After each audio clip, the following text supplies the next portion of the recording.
বান্দরবনের সন্ত্রাস বিরোধী অভিযানে কুকিচিন ন্যাশনাল ফ্রন্টের সঙ্গে যৌথ বাহিনীর গোলাগুলি হয়েছে। এ সময় যৌথ বাহিনীর গুলিতে নিহত হয়েছে 2 জন কেএনএফ সদস্য।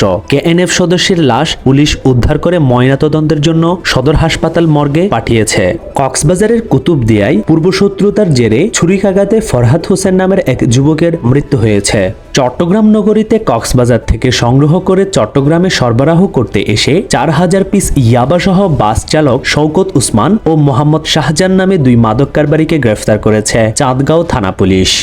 রাঙ্গামাটির রাজস্থলী উপজেলার সীমান্ত সড়কের পাশ থেকে মোহাম্মদ হেলাল উদ্দিন নামে 47 বছরের এক ব্যক্তির মরদেহ উদ্ধার করেছে পুলিশ।